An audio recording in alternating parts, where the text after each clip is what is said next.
is love? You say you love me, well baby girl, I'm sorry, I don't know what that means. Not trying to hurt your feelings, but I love my money. You say you need me, but money's all that I need. What is love? What's up? What's up? What's up? Le Kenshi. Today, nouveau top 10 sur 10 objets les plus vendus au monde. Donc je pense que dans ce top-là, il y a des trucs que vous avez déjà ou que vous avez déjà possédé. Donc, c'est parti. Vous allez être impressionné de ce qu'il y a dans ce top-là. C'est parti, let's go.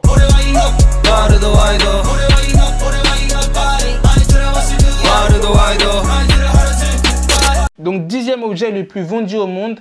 Tu vas être choqué, tu vas dire, non, franchement, ça, je pensais pas du tout. Donc, c'est la basket Stan Smith de Adidas. Donc, unité vendue 40 millions de paires. Ils ont vendu 40 millions de paires. Déjà, 1 million, c'est beaucoup. Alors, 40 millions. Je vais essayer de faire vite parce que sinon, la vidéo va être longue. Elle a été lancée en 1964 pour un prix de 60 €. Ça coûte 60 € une Stan Smith.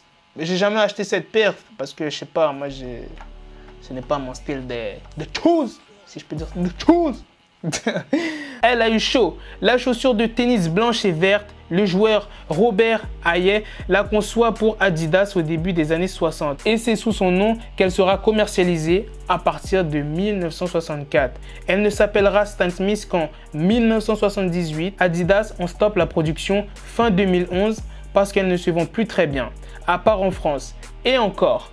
Mais les réseaux sociaux se rebellent et sous la pression, Adidas la relance en janvier 2014. Elle est à nouveau très à la mode et fait partie de la panoplie hipster, avec la barbe, le Starbucks, les tatouages et la gluten-free attitude. Ouais, c'est vrai que maintenant, à partir de 2015 à 2017, putain, le nombre de filles qui ont cette paire de choses, c'est impressionnant. Et j'en suis sûr que parmi les gens qui regardent cette vidéo, vous avez cette chose-là ou vous l'avez déjà eu. Moi, je ne l'ai jamais eu parce que, voilà, comme je t'ai dit, c'est pas mon style de choses. Alors, 9e place, c'est une voiture, c'est la Corolla, une Toyota. Franchement, je ne savais même pas. Alors, unité vendue, 40,7 millions. Ah, elle a été lancée en 1966, on dirait même pas. On dirait que c'est une voiture super récente. Genre, j'aurais dit dans les années 2010, tu vois. On en est à la 11e génération de Corolla. La petite japonaise est très vite devenue l'une des voitures les plus vendues au monde et tient le haut du podium depuis 1997, détrônant du même coup la légendaire coccinelle Volkswagen. Elle est fiable, robuste, confortable et adorable. Tout ce qu'on demande à une voiture, quoi. Eh ben, dis donc, je ne sais quoi dire. Franchement, quand on la voit comme ça, c'est vrai qu'elle a l'air d'être belle, mais bon. Comme je te dis, voilà, c'est pas trop mon style de voiture. Moi, c'est plus BMW, Mercedes, tu vois, les petites voitures de sport. Pas les familiales, tu vois ce que je veux dire, mais les petites, tu vois ce que je veux dire. Des sports un peu. Mais celle-là, bon, elle est belle, mais c'est pas une voiture que j'achèterais. Moi, j'aime bien les marques japonaises. 8e objet. Non, franchement, il a été vraiment chaud. Ce mec, cet homme, carrément, il faut le respecter parce qu'il est mort. Franchement, tu vois de qui je parle, tu vois, c'est un grand homme, un grand noir, si je puis dire. L'album Thriller de Michael Jackson. Oh là là, mais gros, un truc le plus vendu au monde, c'est un album, t'imagines? Unité vendue 70 millions, juste cet album-là, et qui a été lancé en 1982, prix moyen 60 francs. Ouais, c'était à l'époque des francs, tu connais. Produit par Quincy Jones, pur génie en la matière. Thriller est le 6e album de Bambi. Presque tous les titres sont devenus des tubes et le clip de Thriller, un mini-film de 14 minutes réalisé par John Landis, a fait l'événement lors de sa sortie. C'est à partir de cet album que le petit Michael est devenu le King of Pop. Dans la semaine qui a suivi sa mort, en juin 2009, plus de 100 000 exemplaires de Thriller ont été vendus et l'ensemble des téléchargements de ces morceaux a totalisé 2,3 millions. 100 000 exemplaires de Thriller. Après sa mort, juste après sa mort. La semaine après sa mort, pardon. 100 000. Ça veut dire que moi, si je meurs, qu'est-ce que j'aurai? Hein? Est-ce qu'on va télécharger mes vidéos? Non! Tout le monde s'en battra les couilles! Tu vois ce que je veux dire? Putain, Michael Jackson, il était trop chaud, tu vois. En plus, récemment, j'écoutais ses musiques en plus. 7e place, le Kenshi. Je pensais vraiment pas que ça serait dans le top. Je pensais plus que ce serait genre le téléphone, mais pas une tablette. Et tu sais très bien de quelle marque je parle. Genre, c'est une pomme. Ah, tu l'as deviné. La tablette, l'iPad de chez Apple. Unité vendue, 211 millions. 211 millions de tablettes qui ont été vendues dans le monde. Lancement en 2010. Prix moyen, 600 €. C'est la toute première tablette commercialisée. Le concept n'est pas nouveau. On voit un appareil du genre dans 2001, l'Odyssée de l'espace de Kubrick, et en 1983, Jobs parle déjà de vouloir inventer un petit ordi léger, aussi facile à transporter qu'un bloc-notes et qu'on saurait utiliser les yeux fermés en 20 minutes. Beaucoup de sociétés high-tech vont se frotter au développement de cet outil. C'est Apple qui y parvient pour le bon et lance l'iPad en 2010. Évidemment, c'est un carton pour la marque et les équivalents vont très vite sortir, entre autres chez son grand pote Samsung. Ah putain, je savais même pas que c'était Apple qui avait lancé la première tablette. Après, peut-être que c'est pas fiable ce qu'ils disent, mais voilà, si c'est Apple qui a lancé la première tablette, putain, chaud. C'est-à-dire qu'après, toutes les autres marques ont suivi, genre Samsung. Sixième objet, le Kenshi, la franchise Super Nintendo. Super Nintendo. Je vais être choqué du prix. Ok, c'est parti, on va voir. Unité vendue, oh mon Dieu! Oh mon Dieu! Unité vendue 298 millions! Donc ça a été lancé en 1985 pour un prix de 35 €. Et putain, dis donc, à l'époque, les jeux, ça coûtait pas cher. Maintenant, 70 €, 100 €, 200 €. Eh ben. Super Mario fait sa première apparition en 1981 dans Donkey Kong, sûrement un des plus célèbres jeux d'arcade. Le plombier moustachu et son frérot commencent leur carrière en 1985 et sautillent en mangeant des champignons dans environ 115 déclinaisons de leur aventure.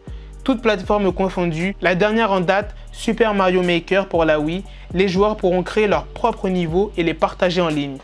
Ah ouais, carrément! J'avais entendu ce truc-là, Super Mario Maker, mais je crois qu'il y est aussi sur PC. J'aimerais bien le tester. À ce qui paraît, ça fait rager. Dis dans les commentaires si tu veux que j'essaie. Cinquième place, je suis choqué. Je pensais vraiment pas que ce serait là aussi. La console de jeu, la première Play. La première PlayStation qui a été vendue à 344 millions, bordel de merde. 344, qui a été lancée en 1995 pour un prix de 500 €. Ah oui, ça pique, hein, ça coûtait cher quand même à l'ancienne la Play. Elle sort en 1994 au Japon et l'année suivante dans le reste du monde. Console révolutionnaire, elle est équipée du processeur le plus rapide de l'époque, 32 MHz. Non, c'est pas MZ le groupe. Ce premier modèle est vendu à plus de 70 millions d'exemplaires jusqu'à ce que la PS2 sorte en 2000. La quatrième version est sortie en 2013 et aujourd'hui, le catalogue de jeux compte plus de 8000 titres. Ah, 8000 titres! 8000 titres. Attends, il y a plus de 8000 jeux sur les Play. Quatrième objet, je pensais vraiment pas que ça serait là. Tu vois, le jeu Rubik's Cube. Le Rubik's Cube, tu sais, le truc en carré là. T'inquiète, je te mettrai des photos si tu vois pas. Qui a été vendu à 350 millions. 350 millions. Ce petit truc a été vendu quand même, le Rubik's Cube, qui a été lancé en 1977 au prix moyen de 11 €. Ça va, c'est pas cher, c'est moins qu'un jeu, c'est déjà ça. Tu vois ce que je veux dire? Erno Rubik était prof d'architecture à Budapest. Il a inventé ce drôle de petit puzzle pour montrer à ses élèves comment on pouvait bouger les différentes parties d'un objet indépendamment les unes des autres et sans en détruire la structure globale. L'idée de le vendre comme jouet s'est vite imposée et ce fut un succès mondial.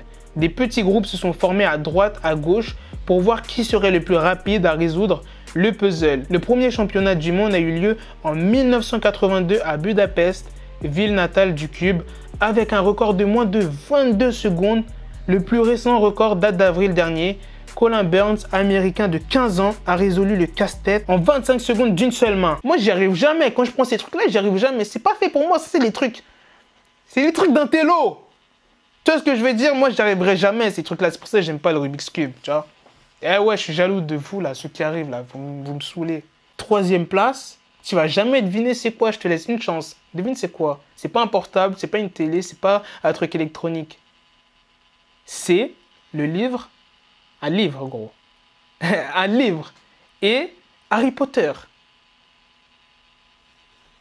Qui a été vendu à 452 millions. 452 millions, ce livre a été vendu dans le monde. Lancement en 1997 au prix moyen de 18 €. Ah, ça va. Putain, 18 € un livre, putain, mais c'est cher. C'est presque... Mais c'est le prix d'un KFC, bordel. Putain. C'est l'ensemble des ventes totalisées par les 7 volumes. Ah, des 7 volumes. J'ai cru que c'était juste un seul volume. Putain, j'ai peur là. Par les 7 volumes des aventures de Harry Potter. Pas mal pour ce qui n'était au départ qu'un petit manuscrit écrit par une mère de famille divorcée. Lorsqu'elle propose les 3 premiers chapitres de Harry Potter et la pierre philosophale à quelques éditeurs, tous l'envoient bouler. Elle finit par avoir l'accord de Bloomsbury à Londres et un premier tirage de 1000 exemplaires est imprimé. Aujourd'hui, un exemplaire de cette édition originale vaut entre 21 000 et 34 000 €.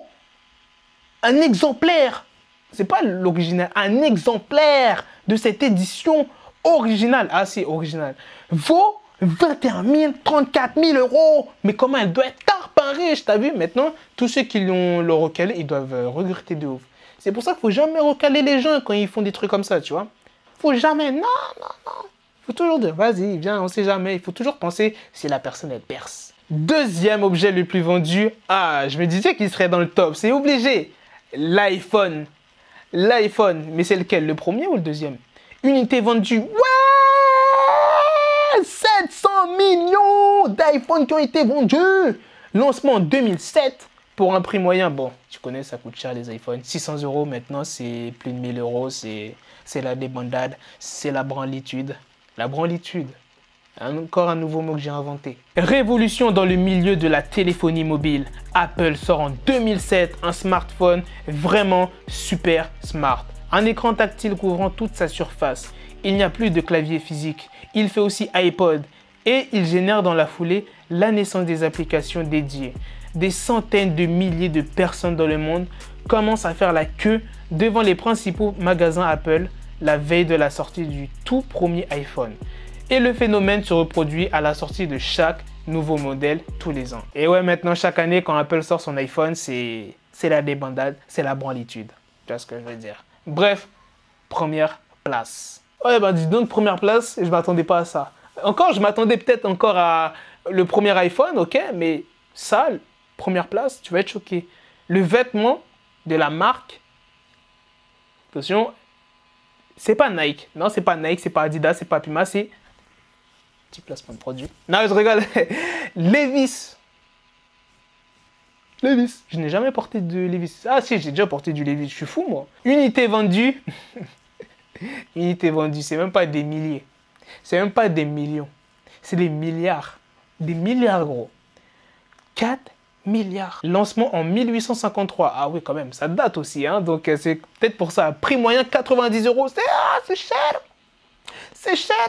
Non, ça va, c'est raisonnable pour des vêtements. Pour une marque, ça va, 90 €. Lévi-Strauss, bavarois d'origine, part aux États-Unis pour ouvrir à San Francisco un magasin de vêtements semblable à celui que son frère possède déjà à New York. C'est l'un de ses clients qui invente le principe du rivet de renfort sur les pantalons et qui, faute d'argent pour le faire breveter, propose à Strauss de s'associer avec lui. Dérivé du denim, tissu bien costaud importé de France, voilà comment on produit le jean le plus mythique de toute l'histoire de la fringue. Eh ben dis donc, je m'attendais pas à ça. Levi's, le premier truc le plus vendu au monde, c'est Levi's. En même temps, ça date, 1853 quand même. C'est pas récent, le Kenchi. Tu vois, je m'attendais à une marque de voiture et tout. Non, Levi's.